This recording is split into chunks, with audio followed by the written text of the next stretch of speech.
Good evening, Cameron coming to you from the wonderful city of Geelong in Victoria, Australia. This is going to be another instalment of my DVD collection, my Australian DVD collection.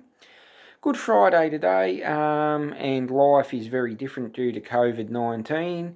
You know, church services for Good Friday and Easter Sunday, or church services full stop, are online at the moment due to COVID-19. And also the Good Friday appeal, which is for the Children's Hospital down the road in Melbourne, that is very different this year as well. There's going to be a special on in about 20 minutes for the Good Friday appeal, but usually it's a day-long telethon. Not the case in this situation. There may be spoilers in regards to the movies I do or mention, so look, if you see me holding up a cover of a movie that you want to see and you haven't, you don't want me spoiling it for you, skip ahead or stop this video. First cab off the rank, The Castle or The Castle, 1997, Working Dog Productions. I suppose it's Productions. Anyway, it's by Working Dog. Michael Caton, Stephen Curry, and a host of other stars from Eric Banner from Australian TV and cinema are in this film. A basic story is this family in this film, suburban Melbourne family, or Melbourne suburban family, the Kerrigans. They live in a home that is to be compulsorily acquired for the government expanding the airport. Now, things like tell him he's dreaming, that's a catchphrase from this film, and things like compulsory acquisition are sort of ingrained in Australian culture now, or pop culture. The government wants to take the Kerrigan home to expand the airport, and they don't succeed. It's a good versus evil story, sort of. Anyway, it was made to raise money for the next film. The Dish. This is about the radio telescope and the role it played in the moon landing, the first moon landing. And yes, look, this has got Sam Neill in it and Tom Long. Tom Long, unfortunately, no longer with us. I think the way they portrayed Australians in general was bunged on far too much in this film. We are not that ochre or stupid, although I like some Australian isms, like in the last video I did, the film The Club. I love the way they acted in that, but this is sort of, I thought it was bunged on, and this film didn't really, hit the heights of The Castle, even though The Castle was made to raise money for this film. About the year 2000, I think, and The Castle was 1997. The Crack or the Crake. Now, this is, that, I believe the title is an Irish expression for having a good time. Two people, I think it's Fergus and Wesley, I think they're their names. They, yeah, that's it, it says on the back here. They go from Northern Ireland to Sydney. They sort of escape someone who was trying to beat the crap out of them, and at the same time they came down to Australia to have a good time.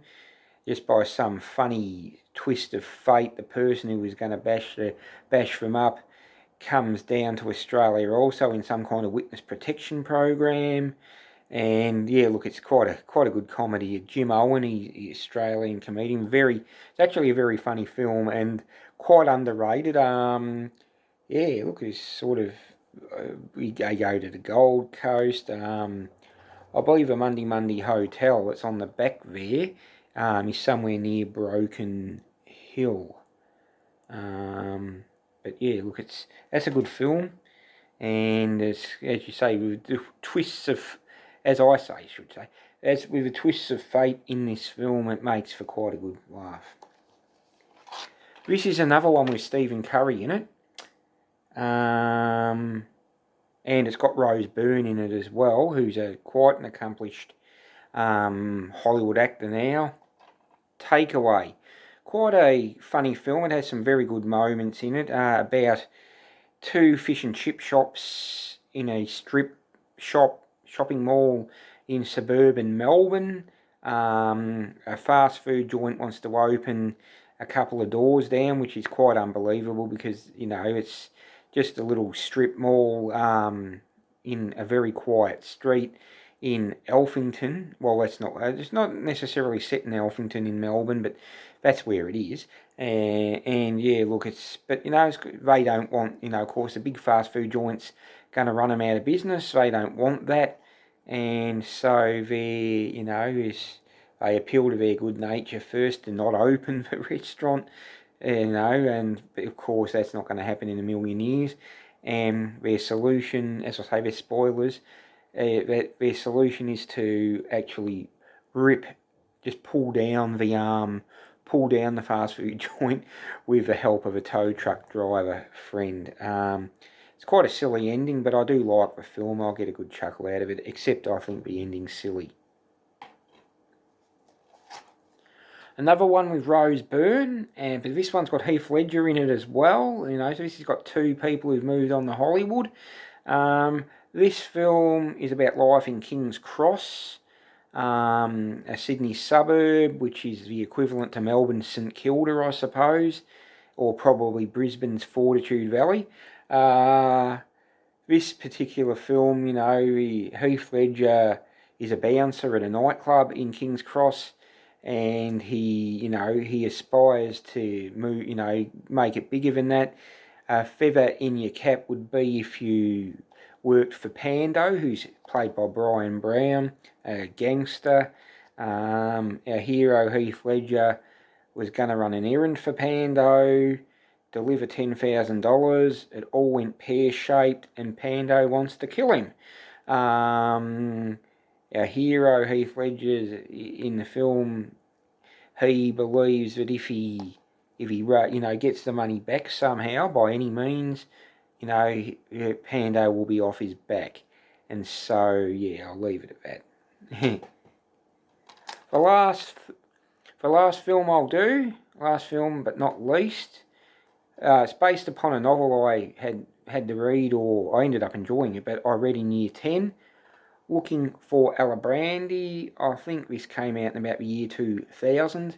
A few years after I'd read the book about an Italian-Australian girl, second or third generation Italian-Australian who is subject to racism, and she's trying to find her place in the world where, is she Australian? Is she Italian?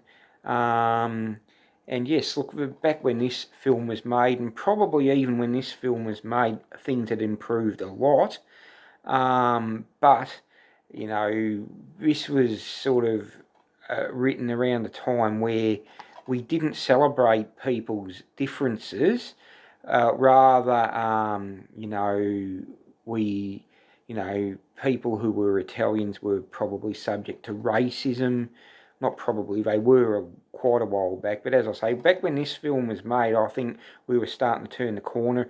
And now I think, someone who's of an ethnic background probably in a lot of cases in this day and age probably wouldn't be subject to racism as badly as they were back then when this film was made.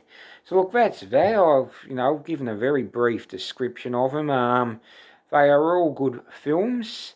Feel free to drop a comment in the comments section and let me know what you think of those films. Do you like them? Don't you like them? Yeah, look, just say what you think. Feel free to drop a comment in the comment section. Anyway, look, I'll leave it at that. Enjoy your day, evening, or whenever you watch this film. Have a good time. Thank you.